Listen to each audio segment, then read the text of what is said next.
if we're going to have successful interactions with other professionals, like we just don't have enough time in the day to have 5 different CPA partnerships. Like we need 1, right? Maybe 2 if they have a different strategic focus. But, the key is to go really deep with these centers of influence and pour your time and your energy into them. Because if their business grows, rising tide lifts all boats. So.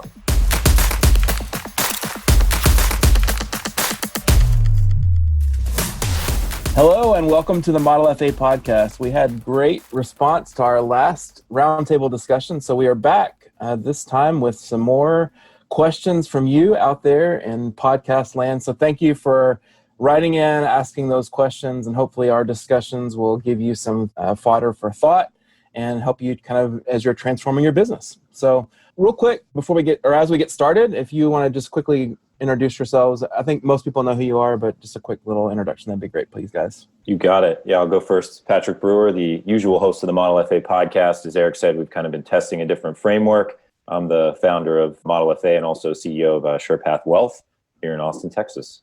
David DeCelle, president of Model FA, and coming here for the second roundtable episode. And I am Dan Allison. I am the managing partner and owner of a firm called Brokers Clearinghouse out of Des Moines, Iowa, an insurance operation that helps advisors implement insurance planning, and founder of a company called Feedback Marketing Group, which effective last week was acquired by Model FA. Proud to say I am now a partner with both of these guys, ready to do some awesome things. Yeah, welcome to the Model FA family, Dan. We're excited to have you on board with us. This episode, we are talking about the dreaded COI, Center of Influence. And I say dreaded because I think it's something that tends to be a little scary for people. And so we're hoping today in our discussion to answer some questions that you've got, kind of debunk some of the myths around COIs and hopefully help you kind of as you move forward in your own practices to really hone in on how you can capitalize on COIs in your own practices. So to kick us off, Patrick, I've got a question from Greg Howell. And it's kind of an overarching question about COIs. And he asked, what are some good characteristics of quality COIs? Good characteristics of quality COIs. I think the first thing is you want them to be strategic. So if I'm thinking about take an accountant or a CPA, for example, you're not looking for that neighborhood accountant who's doing 1040s personal returns for $200 to $300 a pop and is overwhelmed with transactional tax work, death by 1,000 paper cuts, because as you go in there and meet with them, whether it's for lunch or you somehow get into their office and you start having a conversation about sharing business and mutually growing one another's firms, number one, he's put himself in this position charging hourly for his time and his expertise for a reason. He's not a very strategic thinker. So you need to be careful about engaging with people in your practice that are not strategic thinkers. If they're transactional with their business, if they're charging hourly for their expertise, the chances of them, A, having clients that would be a good fit for you are low, and B, even engaging in that discussion and understanding our industry and how we're taking a holistic approach to someone's finances is going to be difficult for them to comprehend. So, what would usually happen in that situation is you're going to, be a business card that could potentially be up on that shelf. Maybe there's like 20 or 30 of them that never really get leveraged because they're just so in the weeds. So I'd say being strategic is the number one thing that we look for with the COIs that we partner with. And I mentioned this in a previous episode, I think, but we have a center of influence in our Austin office who works out of the same branch as us in Austin. They're CPA. So, when I met with them for lunch, that was the number one thing I was looking for and, asking them questions to figure out was like, is this person a strategic thinker? Are they looking to build something bigger than themselves? Or do they just want their name on the door, 100 clients, more transactional? So I'd say for me, the number one thing I look for is that intentional strategic focus. Yeah, no, that makes sense. Dan, obviously your expertise is the whole idea of referral marketing. And I know one of your big kind of key points to that is the importance of the first introduction with clients, kind of setting the table for that. So I wanted to ask you Andy Kraft's question. He said, what is an effective way to book a first introductory meeting with a potential COI when they often see financial advisors as people looking to poach client? I can build a sense of trust once we finally meet, he says, but sometimes getting that first meeting can be difficult. Yeah, I think too many advisors make the mistake of the sole purpose of their outreach to a CPA, to an attorney, being about, hey, I want to talk about you, talk about me, see if we might do work together. And they know, basically what you said, Eric, they know what's up. I've interviewed countless CPAs throughout the 17 years of doing what I do for a living, and their perspective of wealth management, insurance, whatever, is it's a bunch of people that see me as a stake. And if they can get to me, they can get to my clients. And very rarely do they have an interest in me and being collaborative with me and bringing value to me. It's always about, let me prove to you that I'm valuable to your client. So I always recommend that a first date with a CPA or an attorney not be about, hey, you tell me what you do, I'll tell you what I do, but really be all about them. That, look, I'm trying to form strategic relationships that bring value to my clients. And I want to learn more about you, your practice, the things that you do for your clients, to kind of align with the clients that I have to see where maybe I have a gap that you can fill. So if you're open, I'd like to come learn a little bit from you. Make it solely about them. And they are much more likely to say, hey, one of my favorite things is talking about me. So that sounds like a thing I'd like to do. Otherwise, it's just a veiled pitch. The other thing I would tell you, Eric, is to show up to that meeting prepared with good probing questions about their perspective of collaboration with wealth management firms. Because one of the things I always tell advisors is a lot of relationships, they begin with a false expectation of reciprocity. I refer to you and you refer to me. And what happens is I refer to you, and then a year and a half later, like, what the hell? I've given you 20 and you've given me 1. What's wrong? What was a false expectation because the dating process didn't go the way that it should. So I recommend that you meet with them and learn, what is your perspective of our industry? What bad experiences have you had that form what you think, like referring to a financial planner? What does that look like? What does risk mean to you? If you think of a bad experience for one of your clients, in your eyes, what are you risking? And I think the more you can learn about them, their perspectives, and how their history and their profession has formed those perspectives, it can help you differentiate yourself based on what they already believe to be true. Too many want to go in and give their elevator pitch and then pretend they want to learn your elevator pitch. And then you walk out of lunch and think, I think that went well, but I have no clue what to do now. And it's you would never do that. Like if in a relationship, if you were approaching a woman for a date, if you approach it the exact same way, you'll be fine. It's all about them at the beginning. Yeah, no, that makes sense. To tee up Pat, even before that, you need to be unique and different in your initial outreach to set the stage that you're different than every other advisor that's ever reached out to them.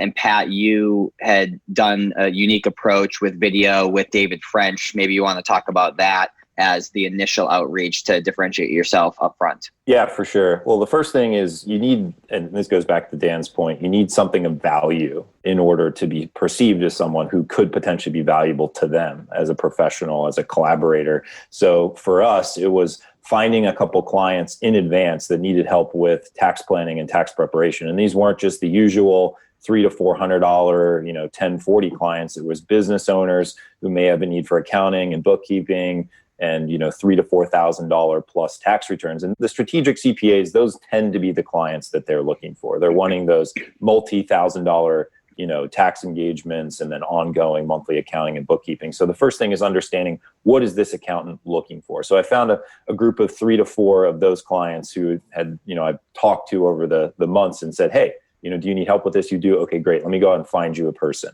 So I use that as a way to say, we have a need for 4 of our clients. We're looking for a CPA who thinks this way, and we'd like to talk to you over lunch to see if potentially be of service to our clients. And the way that I did with that was I used an app. It's called Loom. So if you go to www.useloom.com, you can install it in your browser. It's just a Chrome extension. You can upgrade for the $10 Pro version if you want to have a little call to action button to link to your calendar. You basically record a video, and it's just an icebreaker. It's an introduction. I'm sitting here in front of my computer, much like I am right now. And I say, hey, David, how's it going, man? My name's Patrick. I run a wealth management firm here in Austin, Texas. Want to talk to you a little bit about see if you had capacity to service some clients. And then I explain the situation. I explain what I'm looking for. And then I basically say, hey, we'd love to get lunch. Not sure if you're free next week, but Thursday, Wednesday or Thursday is perfect for me. Let me know, just a reply back. So after he watched the video, I got a reply back on LinkedIn, and it was, hey, yeah, let's get lunch on Thursday. We'll meet up by the Domain, which is north of Austin. And we just kind of move through the process from there. And one thing that I will add to Dan's comment is I think it's really important, and Dan kind of hit on this a little bit, but when you're asking those questions and you get to the point where it feels like you have a congruent vision, setting those expectations so that you can manage to the expectation and the goals moving forward. So instead of just being like, sounds like we had a really good meeting and we've got some momentum and it sounds like we're in the right place, how do we make sure that we can check back in to know that we're successful in kind of mutually growing this thing? So it's not an arbitrary like, hey, you didn't send me anybody. It's like, well, we're going to commit to these action steps. And usually you want the action steps to be less around send me clients and more like, hey, let's go through your list of clients and see if there's anything we can do, and vice versa. Like, here's our list of clients and here's the set of services that we offer. Do you think you can expand on those, or any cases you think we can do joint work on? So that was our approach for our CPA Center of Influence in Austin. Just one more thing to add to that came to mind from yesterday. So yesterday I was in St. Louis doing a workshop. We're shooting this podcast during COVID. So it was a COVID workshop with 10 people and then everybody else live streaming into a big ballroom, which was quite awkward. But one of the questions was this. One of the advisors asked, how do I get in front of more CPAs and establish better relationships, specifically CPAs? And I asked the guy, I said, currently, what's your client base look like? How many clients do you have? And he said 400. And I said, this is a referral workshop. If you could wave a magic wand and clone out of those 400, how many would you clone? And he said, probably 80 to 100. And I said, how many of their accountants have you met? And he looked at me like he didn't understand the question. He was like, not very many. I'm like, well, that's a pretty good place to start. Hey, we share a client. Why don't we get together and make sure we're in alignment? What planning I'm doing, I would love to hear what you're doing. I mean, what CPA is going to say no, knowing that his advisor might say, hey, I tried to get your CPA to meet with me and he won't even meet with me. So a good place to start is the clients you already have that are the ones you'd like more of, and get to know their CPAs. Seems obvious. Most don't do it. Yeah, no, that makes good sense. I mean, I think the overarching theme I'm kind of seeing here is just clear communication. I mean, from the very onset of those kind of initial relationship building meetings, and just making sure that there's clear communication there. Adam Swerdlow asked, David, how do you make yourself stand out in comparison to other advisors seeking the same thing from COIs you're reaching out to? So can you think of anything else besides what we've kind of been talking about that can kind of help you stand out in a COI's mind? So I think, as Dan had alluded to, a lot of advisors are trying to figure out a way to basically penetrate their book of business and get referrals from that accountant, and they're very protective of their relationships. So I think it's the way that you can differentiate yourself, generally speaking, is making sure that you first need to understand that they're trying to do the same thing, hopefully anyways, that you're trying to do, which is grow. They're probably experiencing similar challenges that you're experiencing.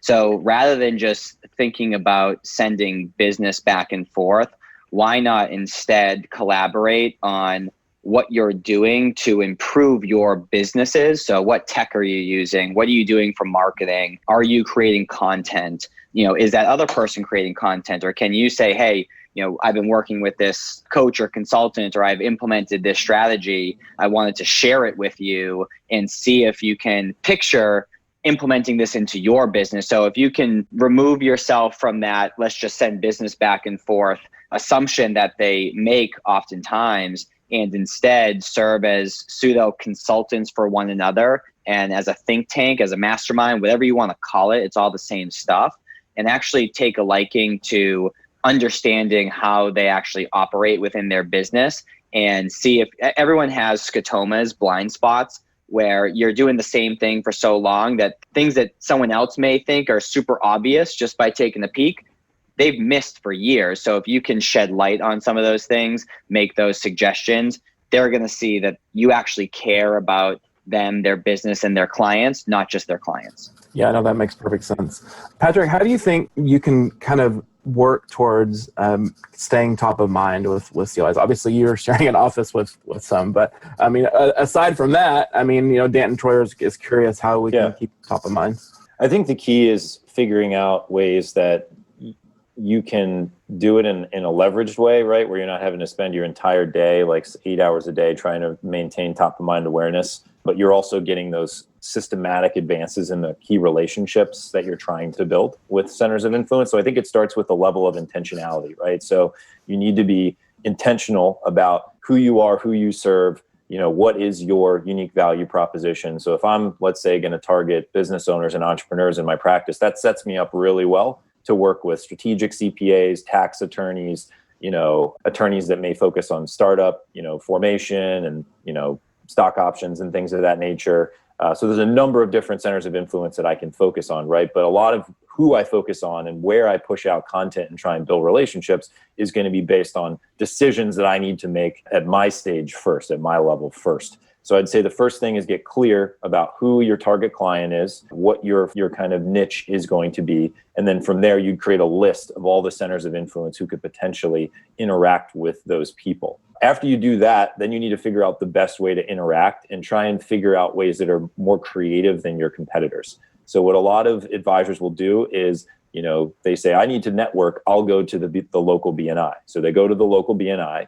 And everyone who's at the local BNI or any of these other networking events generally is unintentional with their efforts. And that's the reason why they're there, because they haven't set out a level of intention of the type of people that they're trying to interact with, the types of centers of influence they're trying to build relationships with. Whereas if you're being intentional, let's say you created a list of, 3 strategic CPAs, 3 tax attorneys, and 3 startup lawyers, right? And then you reached out to all of them and you planned an event that you scheduled through Airbnb experiences, right? And you invited also 4 of your clients that fit that demographic that they would be interested in meeting.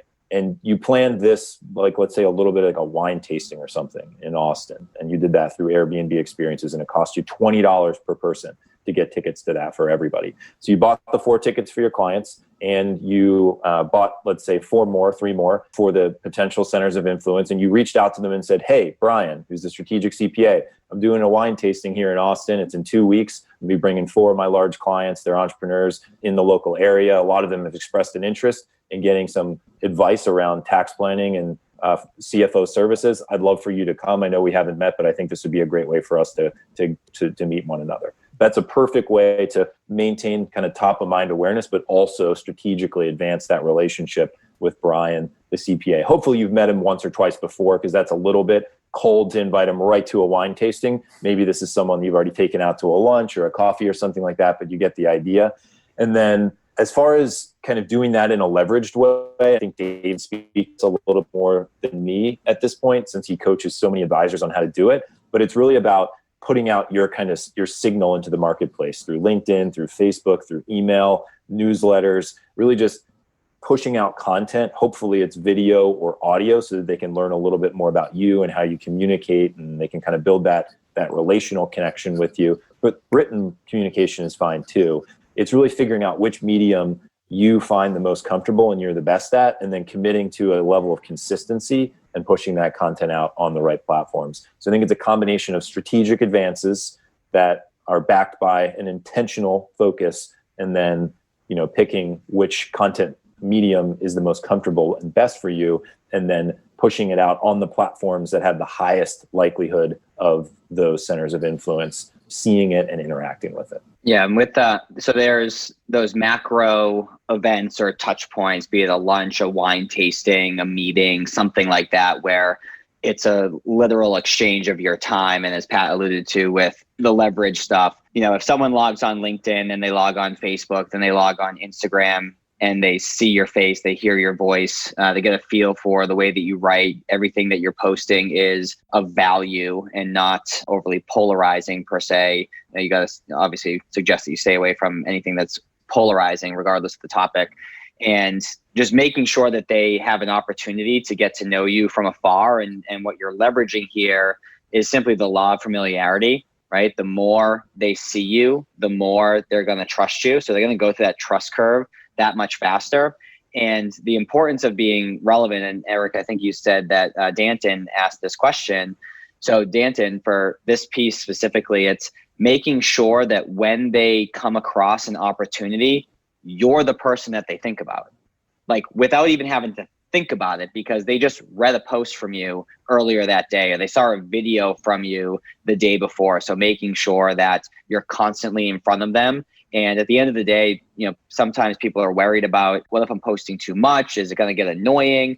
The reality is that if you were to call someone, if you were to text someone, if you were to email someone every day, multiple times a day, that gets annoying because no one sits on their phone and it's like, oh, I can't wait for my next phone call. But they're going on to Facebook, they're going on to Instagram, they're going on to LinkedIn to consume content. So they're either going to consume yours or they're going to consume someone else's. And going back to my prior point, as far as helping them in other aspects of their business, rather than just sending referrals back and forth, they're able to see that you're practicing what you preach, right? By marketing yourself, by putting yourself out there, and they're going to benefit from that just from afar, never mind, their clients who are going to benefit from doing some work with you. So I think it's all about just leaning into branding, because if you're not relevant on those platforms, to be blunt, you're irrelevant because people live on those platforms. So, give them some content to consume. I would add to kind of the last comments and really everybody's comments and provide a really structured idea behind this. One of my clients, we helped him implement, and it was incredibly successful and still is for him in the COI marketplace. So he structured a mastermind group. I know David used that word, but he structured a mastermind group and he got himself wealth management. They don't do insurance, so they brought in an insurance expert. They brought in an estate planning attorney, a CPA, and I believe a commercial banker. And the key was, number one, you wanted to find people in each of those categories that look similar to you, in that if I'm a business owner and I own a wealth management company with 4 employees, I don't want the CPA to be a CPA from Deloitte Touche. Our daily struggles are different. He's in a corporate environment. I'm navigating, PPP and those kind of things, but they all look and feel like me. And so each quarter they get together.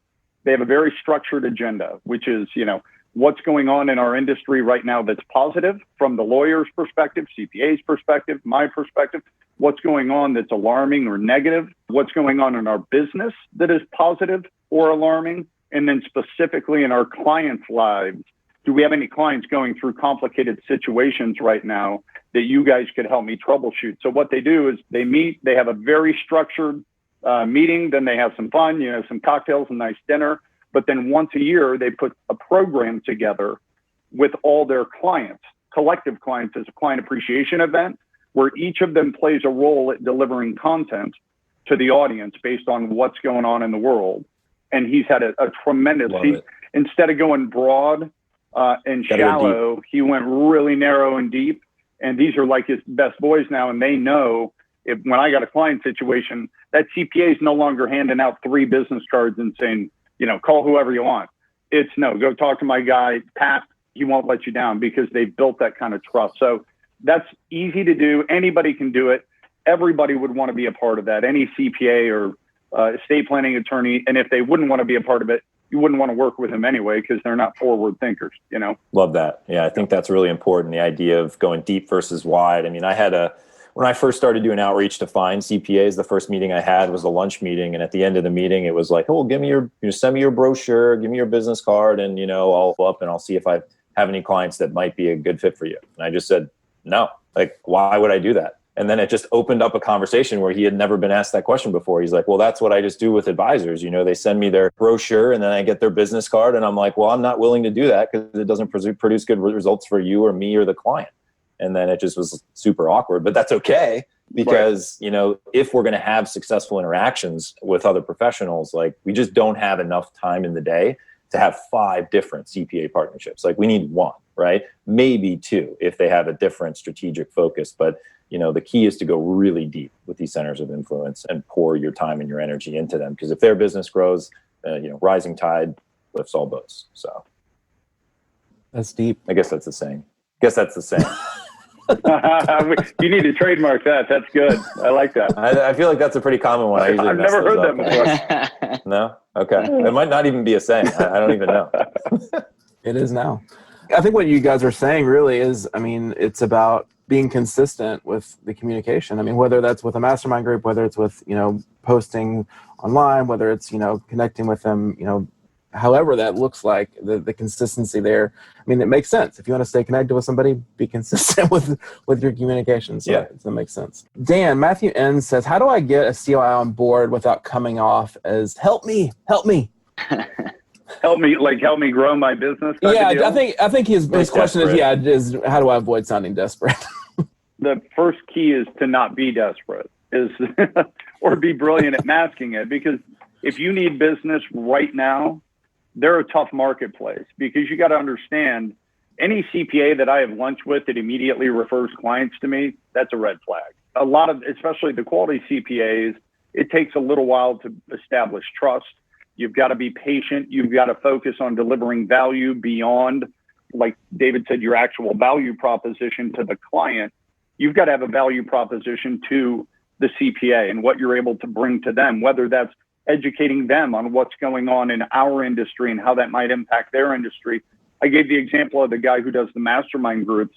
In between those every 3-month period, he blocks a day each month just for an hour, and he Googles what's going on in the estate planning world, the CPA world, each of those disciplines, and he emails them, hey, I come across this. I thought you might find it valuable. I found it interesting. Not insincere. He doesn't just throw the first thing he sees. But they know that he's investing time in them and the relationship and the value. So I don't know that there's a quick way to make referrals happen right away, because it's about delivering value to the relationship, establishing trust.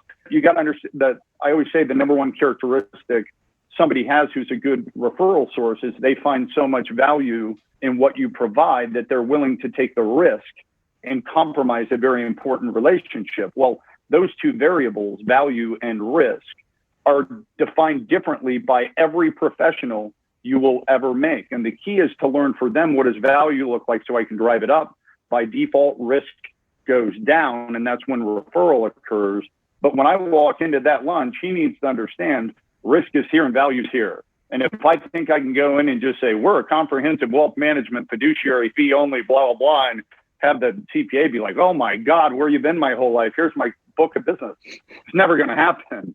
What will make you different is that you care more than all the other advisors that they've met who only want access to their business. You want a true relationship. You want to deliver value. You are patient. You're not selfish. So it's hard to be all those things if you are desperate for business. There's probably other places to go get quick business while you're nurturing those kind of relationships.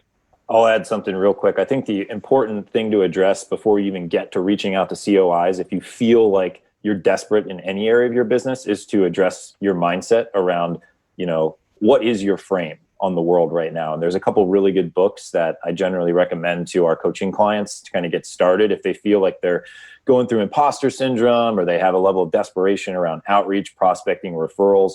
One's called 177 Mental Toughness Secrets of the World Class. So it's just a book that you can go through, and it talks about different ways that you can kind of reprogram your mindset to kind of shift from scarcity to abundance, and how like world-class performers conduct themselves personally and professionally so that you can just get out of that desperation cycle. And then another one that I think is pretty good is called Psycho-Cybernetics by Maxwell Maltz. Both of those books are, I think, really good to reframe your perspective as it relates to, abundance versus scarcity. I know, David, you do a lot of work in that regard from a coaching standpoint. So I don't know if you have anything to add there, challenge me out. Well, I hadn't heard of the 177 Mental Toughness book that you referenced. So I just went to buy the audiobook on Amazon, but it looks like I'm going to have to actually read this one because they do not have an audiobook version. So yep. I'll have to. It's too bad you can't read. That. So, I guess you'll have to learn That's that the 178th idea. Exactly. An audiobook. Yeah. 1, learn how to read. Step 2, 177 lessons. Hey, Model FAs. I know you're enjoying this conversation, but I wanted to take a quick break to talk to you about the Model FA Accelerator. This is a unique collaboration between us and you, where we help you build a financial advising practice that you can be proud of. We focus on the foundational concepts around how to pick a niche or a specialization, how to price your services, how to construct an offer that people are going to buy, and then how to market it and sell it in a way that'll get people to sign on the dotted line and become clients of your firm, all while giving you the information to scale and set up workflows and operational processes that'll allow you to reclaim your time and build a practice that doesn't run you.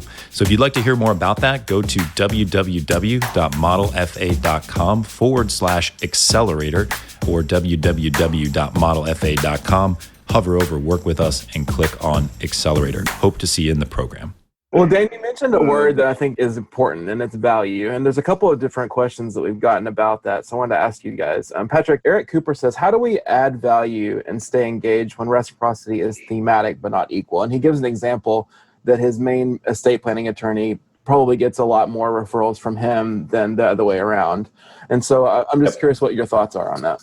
I think it's just, understanding that certain relationships won't be 100% reciprocal. I mean, just by the nature of how this person acquires clients, it's going to be, it's almost like an advisor who's prospecting for, people going through a divorce aren't going to seek out a financial advisor first. They're going to seek out a divorce attorney. So if you're an advisor and one of your primary centers of influence is a divorce attorney, that's technically going to be a one-sided relationship, right? Like you're not going to refer as many clients to them as they will to you, but you can still, have strategic advances and help them with their business and, do things like Dan said, conduct a mastermind group, figure out where they're at in the industry. I'm sure they struggle with hourly and, retainer-based pricing like every other attorney and firm in the country. So just figuring out ways that you can be useful and using your strategic energy to help them grow their business outside of just sending them direct referrals can be a good way to do that. But I think it's, again, just acknowledging that the estate attorney is probably in that similar position where he's just not coming across enough clients to really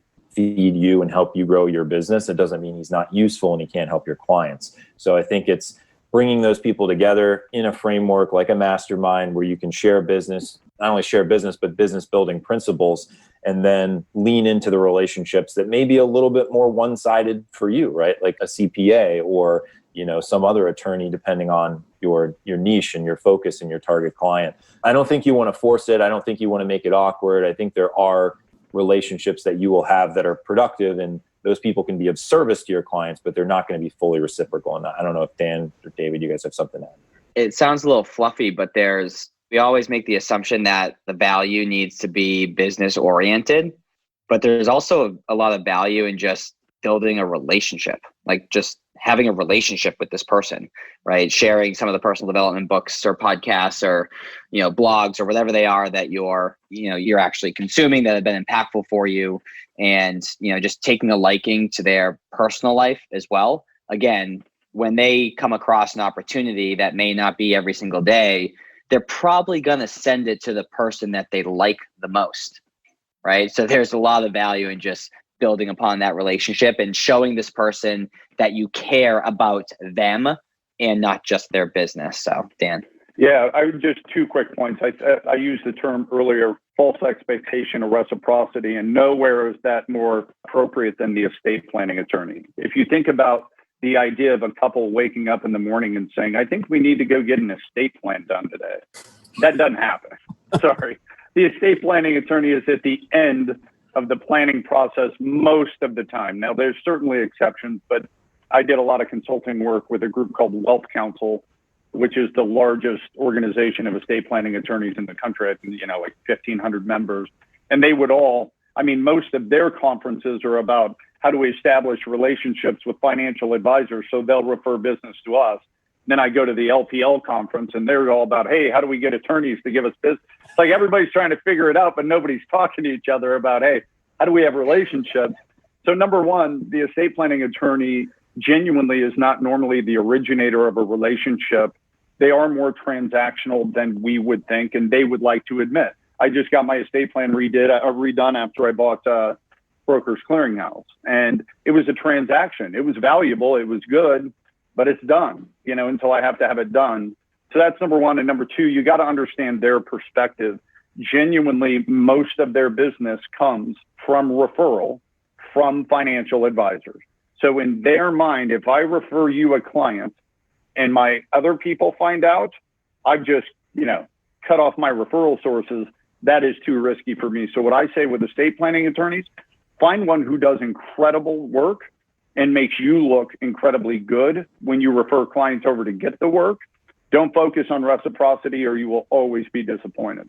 So Josh Flanagan says that, he sees a lot of times where you enter into COI relationships and there's a lot of enthusiasm at the beginning, but then there seems to be a bit of kind of atrophy, if you will, in those relationships. And he mentions the word accountability, and a couple of other people did as well. And I'm curious, David, what your thoughts are. Is that the right term? I mean, do we need accountability in these relationships, or is that a misguided kind of thought process? I think that the word accountability, depending on, who both parties are, can have almost like a big brother negative connotation to it to some extent. A lot of times people, start their own businesses so that they're only accountable to themselves and not others. So you want to be careful with the lingo that you're using. I think that what you're trying to accomplish is more of a predictable type of structure so that you maintain momentum. What that means is accountability, right? But it sounds a little bit better. So, so what I would suggest is seeing if this person, like in an ideal world, if you had someone that was basically a piece of clay and you could mold them into the perfect COI, essentially what you would do together on a monthly basis, ideally, is, hey, let's get together for an hour once a month and let's just pull up our calendars. Who did we meet with last month? Right? Spend a half hour going through one person's calendar, spend a half hour going through the other person's calendar, just talk through some of these scenarios, because a lot of times referrals aren't sent back and forth for three main reasons. One, we've already talked about, which is lack of relevancy and lack of value provided, lack of relationship capital. The other reason is the other professional doesn't do what you do. They don't necessarily know how to identify an opportunity when they come across that opportunity. And number three is they don't necessarily know how to communicate that introduction, right? So by having that structure to maintain your momentum, you're able to just learn through osmosis, right? By, spending time together and saying like, oh, this client did X, Y, and Z. And then the advisor chimes in and says, well, tell me about this, or asks a probing question, and the accountant gives the appropriate answer. And then the advisor comes in and say, oh, actually, there may potentially be an opportunity for this. Do you kind of see what I'm seeing? And you're educating them through the process of accountability. I got finger quotes up if you're just listening to the audio. And you're able to help empower that CPA in this example to be able to identify opportunity on your behalf, because after 3 or 4 months of doing this, they're going to get it. And if they don't get it, you may want to look for a different COI if they're not picking up on it.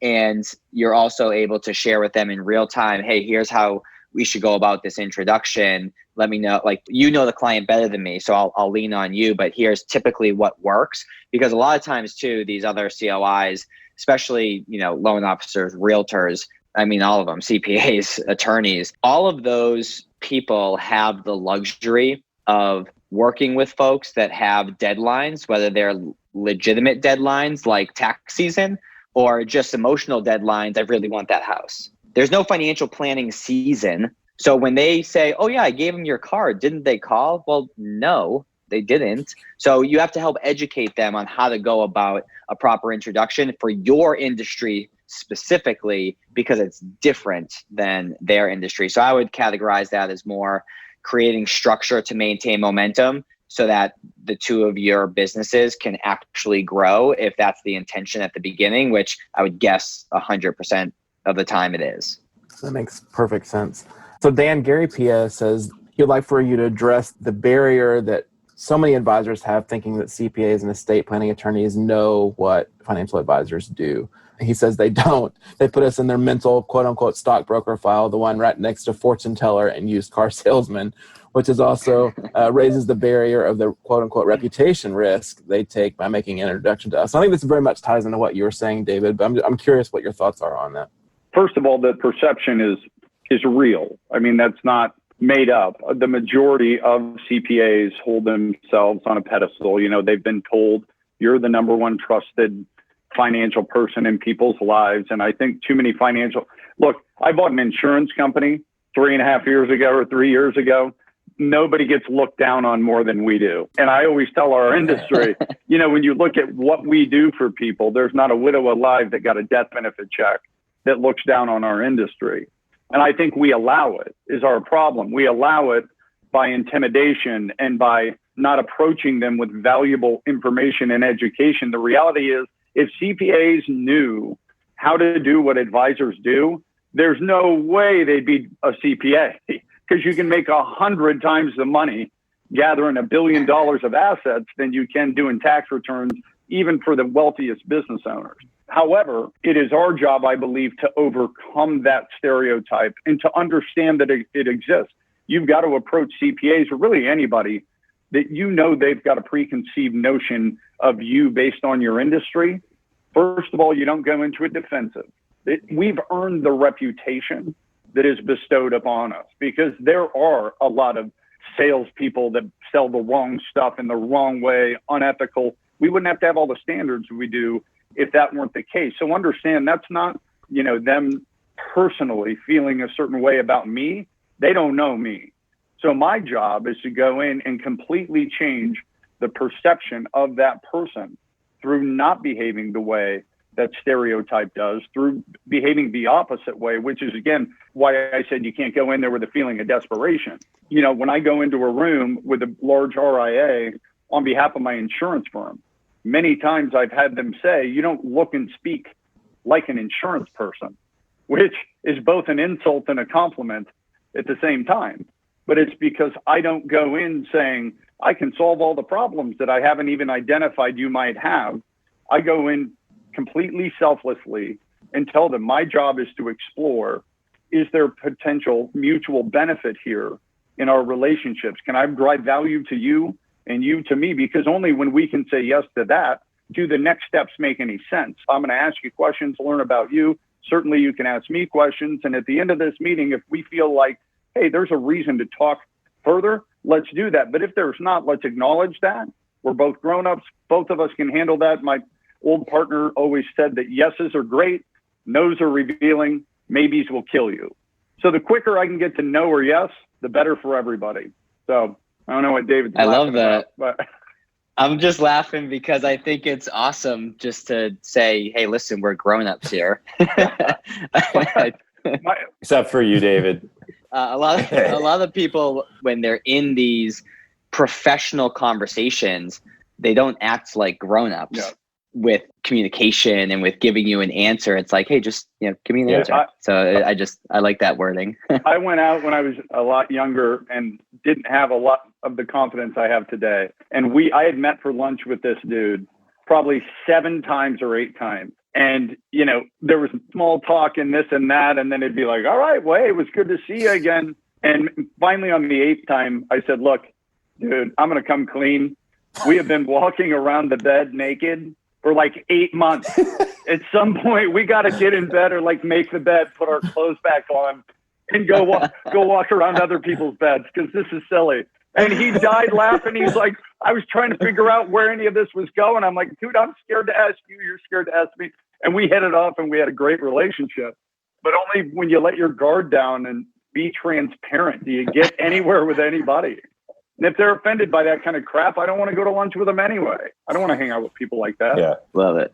David, how important do you think revenue sharing opportunities are for COIs? I think that they're potentially helpful, but I don't think that they're required by any means if it's actually a reciprocal relationship. I think that it's more a question of what motivates the COI on the other end. Right? Is it money that motivates them? Is it expanding their team? Team in quotes here, because you're not actually partnered together. Is it expanding their team that's motivating to them? Is it your consultative brain that's motivating to them? So I think it's more so thinking about what is it that they want to be incentivized by. I think it would be silly, and I know that depending on the advisor's setup, sometimes they are able to set up revenue shares, sometimes they're not able to set up revenue shares. And for the ones who are able to set up revenue shares, I think if you lead with that, you're automatically taking a haircut on any business that's referred your way, and that may not be necessary. right? So I think you may be revealing your cards too early. So I think it's more of a question of getting a good understanding as to how they're going to be motivated and incentivized to send you business. And it doesn't always have to be monetary. In the right situations for a longer term partner that is going to be with you for 20 years or more, then yeah, of course, come up with a revenue share. But I think even before doing that, maybe you have a trial period of, do I even like this person? Because you're probably going to start sending business, after a month or two, and to commit to sending this person money in perpetuity after knowing them for a month, I think is just silly. So maybe you have a 12 or 24, even 5-year trial period before there's any compensation involved, I think is important. I would figure out what they're motivated by. I'm curious if any of you guys have kind of examples of really good COIs that you've seen either in your own practices and your own experiences, or maybe with other people that you like, clients that we've worked with, or anybody else. I'm just curious if you have kind of benchmark examples of what some of those relationships have looked like. One thing I like to see, and Pat, you were just about to talk, so I'll be brief on this, but this is simply a component of the relationship. I love seeing, especially since, coronavirus has hit and everyone's transitioning to more remote-based work, I love seeing the joint promotion of advisors and other COIs doing webinars together, bringing in an outside expert and, hosting a webinar for their clients and prospects on a particular topic, putting together a webinar series, monthly, quarterly, whatever you're able to commit to. So I've enjoyed seeing the collaboration on that front. I mean, we've been talking a lot about the benefits to our businesses with COIs, which obviously is important. But I think, the people who are most successful in this industry are the people who have their clients' interests in mind. So their interests in mind, rather. So I'm curious what you think the benefits and what benefits you've seen with properly, really like well-working COI relationship. What benefit does that have then for your clients? So there's some of our larger clients that we spend a considerable amount of time with. That's how they build their businesses. The majority of their business is built through COIs. And what I love hearing, because I always probe with questions to understand what they're doing that's working really well. And it's really cool to hear that a lot of times they'll be in the same room together with the client. And then once the client leaves, they'll be in the same room together, say a CPA and an advisor, and they'll collaborate on the entire planning process, as opposed to like, all right, go see them for wealth management. All right, go see them for, tax help or whatever the scenario is. But they truly view themselves as a team, and they're asking questions, and they take a liking into understanding what the other person does. So they can see how it fits in the context of their entire financial picture. I think that that's been one of the coolest things to observe from my end anyways. What about you, Pat? Have you seen any examples? Yeah, I mean, I think first it's figuring out who are probably going to have, what types of people are probably going to have the most success in general. So I think the more complexity that you have in your client's financial situation, the more likely you're going to have those value-added experiences by leveraging COI partnerships. So if you're focused on corporate executives, entrepreneurs, business owners, the chances of you and the likelihood of you building better relationships with COIs and then them having more of an impact on your clients is going to be higher. If you are working with folks that are, let's say, more in the mass affluent retirement space, under $1 million in assets, it's a little harder because there's just not as much complexity there. So where we've seen a lot of, let's say, good results for us, for the COI, for our clients, has been with more significant, with complexity, essentially. I guess I'll start there, and then if you guys want to weigh in. So I think the biggest thing is figuring out what stage of the relationship you're in with the COI. So are you already in a stage where they're actively sending you referrals, and it's just figuring out how to best collaborate through video conference and other technology platforms to affect a similar experience for the client? Are you still in the building of the relationship phase where you're needing to add more value or educate the COI on what you do or how to refer? So a lot of it is figuring out like where you're at as far as, is this person still somewhat cold and unsure or skeptically curious in what you do as a financial advisor? Or are they on the other side of the spectrum and they're a raving fan and you've been doing joint work together for years? So I think that's the first distinction, is figuring out what is the next actionable step to advance that relationship forward, for them to take the actions that you want, that's mutually beneficial for you, for them, and then ultimately the client. And that's tough to do because it takes energy. It takes creative energy. You want this to be easy. You want this to just be automatic where they just start sending clients over the fence. But what we recommend for all of our coaching clients that participate in our program, the Model FA Accelerator, is you basically have 20 people a month that you're strategically trying to advance to the next stage in the relationship. So if, let's say, they're a lead, right? You've had lunch with them, they're somewhat interested in partnering, but they haven't, really decided that you're going to be their go-to financial advisor. Well, you need to think about what's the next actionable step to follow up from that lunch. It could be the example I gave earlier of inviting them to, a wine tasting or maybe a webinar, or sending them a book with a handwritten note. There's a lot of things that you can do in order to add value to that relationship to get it to the next stage, which is now they're a new COI who needs to be educated on your process, how you communicate, how to position your services, how to organically identify, money in motion and assets under management opportunities. So I think it's a really complicated answer because it requires the next actionable step to be defined at the COI level. So there's no blanket answer on what you should do. It really is specific to that person and that relationship and kind of where it's at in the spectrum. So that's kind of my thought on it. I've always struggled to give a very do this one thing and it will advance all of your COIs to the point where they send you clients, because I think it is very specific.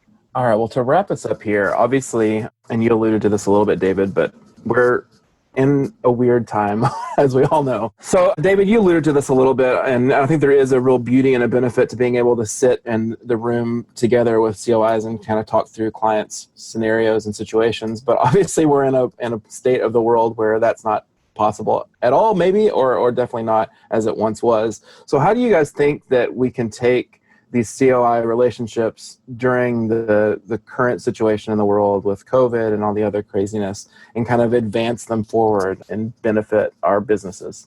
And I think if you take a look at what we've said so far, it's as simple as whatever your in-person things were previously, just do this Zoom call. So I think leveraging technology. In our last podcast episode that we did around COVID and the response to it as it relates to our industry, we talked about how to start integrating technology into your practice and looking at tutorials, finding someone who's using it, asking them for help and Googling the answers. So just, making sure that you're leaning into technology as opposed to, turning the other way. Sorry, Dan, I cut you off. I think people are going to be like, dude, why don't we just Zoom? I don't need to come into your office. Let's just do this. Just like David said. Yep. And I think the last thing I'll add to this is people are looking for leadership right now. Dan was kind of hinting at that. They're looking for people that have a vision, that have a strategic plan, that are willing to say, hey, let's do this. So if you come at a group of centers of influence and you have ideas for growth, if you have some forward momentum, a lot of people are frozen in place right now. So that leadership will be respected. It will be, attractive to centers of influence that are looking to kind of latch on to that and, solve issues in their practice. Everybody's hit with issues right now. I mean, CPAs and accountants, they're losing business left and right because a lot of their clients are going out of business, right? A lot of their clients are small business owners who have been dramatically affected by the events of the coronavirus. So they're reeling right now and looking for ways to replace revenue. And, some are doing PPP consulting and switching into fractional CFO services and stuff like that. So it's not an easy environment for anyone in professional services right now. All right. Well, in just a second, I'm going to ask you for your final thoughts on COIs. But while I do that, for those of you out there listening, we ask that you give us our next roundtable discussion. So we want to know from you what you want to hear about. As much fun as it is for us to sit around and talk on Zoom, we really want to answer your questions. We really want to get information out there to you that's helpful and useful for your practices. So please, if you haven't already, join our Facebook group, share with us in our comments about the show, find us on LinkedIn, and we'll continue these discussions regularly. But we need your input and we need your help to make this happen. So please log on, comment, and let us know what you'd like to hear about. And on that, Pat, why don't you have, if you have any final thoughts on COIs, let's hear them now. I think for me, the way that I've gone about building every single COI partnership, any partnership in my business at all, has been first starting at the foundational level and defining what is the vision for my company, what am I trying to build, who is my target client, how do they consume information, where do they consume information, and structuring everything from there. Because if I'm going to be unintentional, and I'm just going to say, I need to find a CPA who's going to send me business, or, this estate planning attorney isn't sending me enough business. Well, you just don't understand the unit economics of their business, and you're going to stress yourself out. So you really just need to figure out who is your target client. What do you want out of your business? Are you building an enterprise? Are you building a small company? Because when you sit down with anyone else who's in business for themselves, if you can't explain to them in a compelling way why they're going to benefit from partnering with you, you're going to struggle because you're going to sound like everyone else. So you need to figure that out first, and you need to commit to it, and you need to believe in it. You need to have a level of self-assurance around that is unshakable. And once you do that, when you sit down, if somebody says, give me the business card and a brochure, you can just tell them no, because who cares? You don't need to give them that. You don't need to take that relationship. You don't need to think about that any longer because it's not relevant to you. So I think it's starting at the foundational level, fixing those issues, making sure you're super specific about each of them. And then when you sit down, it'll just feel natural because you're going to paint the vision for that center of influence. And they're going to be like, I'm going to hitch my wagon to this because it sounds like they know where they're going. And that's what people want. They want leadership. That would be my parting thoughts. Awesome. Dan, how about you? Any final thoughts? My advice for CIs or anybody is always try to focus on driving value before expectation. I find that in any kind of relationship, I don't care if a marriage, I don't care if it's, business relationships, transparency, honesty, saying the things that are hard to say, looking for mutual benefit always, never a one-sided relationship. I think if you can go in to any relationship trying to bring value to the relationship before you expect it back, you're ahead of the game. Then along the way, just being very methodical, very strategic, make sure that any time together, it's cool to socialize and do all that. But if your whole approach is just to try to be likable and take people out to lunch and hope that something happens, it's going to be a really long road with anybody, especially COIs. So just be genuine and find ways to drive value before you want it back. Awesome. Thank you. And David, how about you? I would say my final thoughts are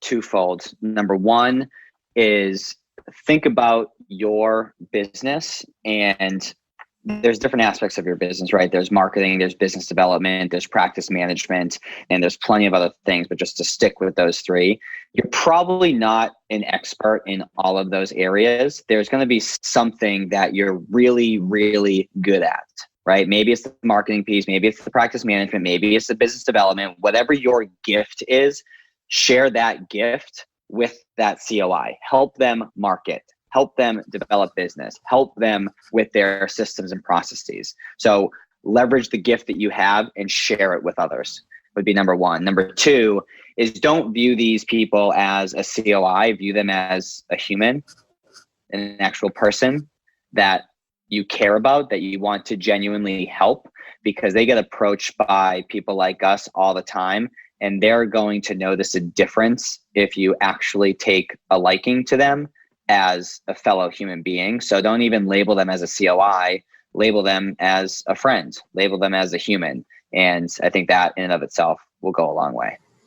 Awesome. Thanks, guys. Well, that wraps up our discussion on COIs. If you want more information about how you can grow your business exponentially, more information about the feedback marketing system, if you'd like help with coaching in your practice, anything else we can offer to help you, check out modelfa.com. Follow us at the Model FA on all the socials, and we look forward to seeing you on our next roundtable discussion. Thanks for tuning in.